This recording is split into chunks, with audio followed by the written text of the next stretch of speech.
जो तुम्हें कर्म मिला है उसे धर्म के अनुसार करो, भगवत समर्पित कर दो, वो यज्ञ हो जाएगा, उसका फल मिलेगा तुम्हें आनंद, भगवत प्राप्ति, महासुख। कर्म वही है, पर जब अहंकार से प्रेरित होकर अपने लिए करते हो सुसुख वांछा, तो उसमें अधर्म वृत्ति बढ़ जाती है। अधर्म वृत्ति निश्चित आपको भोगना पड़ेगा। यदि भगवान की शरण में हो जाओ, अबलो नशानी अबना नशई हो, वो कृपा करे तो सब क्षमा हो जाए। वो कह रहे हैं कि हम तो हम सर्वपापेभ्यो मोक्षयिष्यामि मा शुचा। नहीं तो आपका जो कर्म प्रकाशित नहीं हुआ है और आपने पाप कर्म किया वो गुप्त है, वो नष्ट नहीं हुआ, वो भयंकर रूप रख के तैयार है, अपने समय पे तुम्हें नष्ट कर देगा। एक 45-50 वर्ष की अवस्था के थे, अब उनको ज्ञान हुआ कि हमारे द्वारा बहुत अधर्म हुए हैं, अब सब छोड़ो, अब सत् कार्यों में लगो। तो उनके सामने एक स्वर्णकार का मकान था। वो बहुत ही कपटपूर्ण व्यवहार करता था, भोले भाले लोगों को असली स्वर्ण लेकर के, केवल स्वर्ण का लेप करके अलंकार बेचता। अगर कोई जानता तो कुछ राज कर्मचारियों को अपने ले के अधीन किए हुए था और उसको कुछ नहीं होता। तो जो राज कर्मचारी उसके रहस्य को जानते थे वो रात में ड्यूटी देते थे। उन लोगों ने सोचा कि इतना धन इसने इकट्ठा किया है, अगर हम इसको मार देते हैं और इसका स्वर्ण ले लेते हैं तो कोई रिपोर्ट करने वाला भी नहीं होगा और हम बहुत धनी हो जाएंगे। अधर्माचरण करने वाला कभी सुखी नहीं हो सकता। स्वर्णकार अधर्म आचरण कर रहा था तो उसके अधर्म आचरण में सम्मिलित होने वाले राज कर्मचारियों ने उसे मार दिया, उसका स्वर्ण ले लिया, धन ले लिया और उसे बॉक्स में बंद करके वो निकल ही रहे थे कि वो जो धर्म पे चलना ठाना था उन्होंने देख लिया। बाहर निकले, उनका ये क्या है,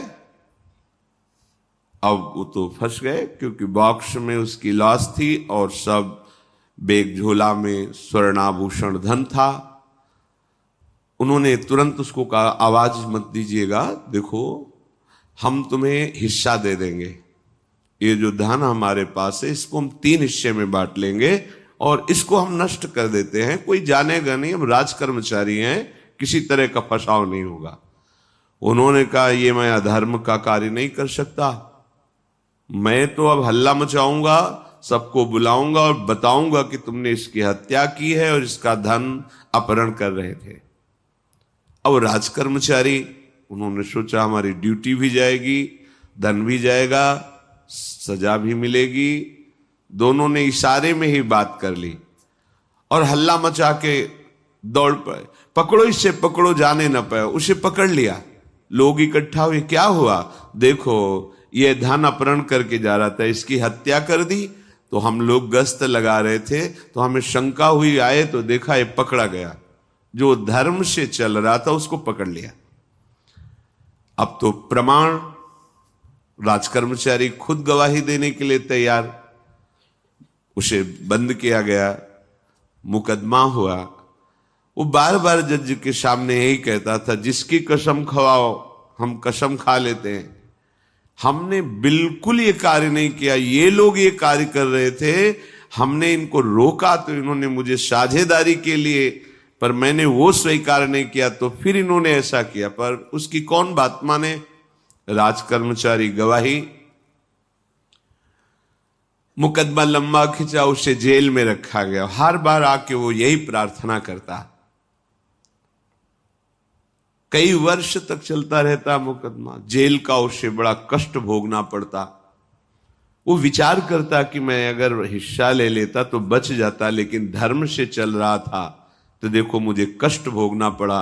मुझे लगता है भगवान के दरबार में न्याय नहीं है, धर्म रक्षा नहीं करता, ऐसा लगता है। एक दिन आया और रो करके यही बात कही जज के सामने कि मुझे लगता है भगवान नहीं है, क्योंकि मैं बार बार सत्य को साक्षी करके कहता हूं कि मैंने ये कर्म नहीं किया और मुझे दंड दिया जा रहा है, मुझे क्लेश दिया जा रहा है धर्म से चलने के कारण। अगर मैं सम्मिलित हो जाता तो मुझे तीसरा हिस्सा मिलता और बिल्कुल बात शांत होती। ये क्या धर्म है, कहां भगवान है? जज ने इस पर गौर किया। कई वर्ष वो जेल भोगता रहा, मुकदमा चलता रहा। तब जज ने गौर किया कि बार बार ये कहता है, इसकी जांच की जाए। तो हत्याकांड होते ही रहते हैं।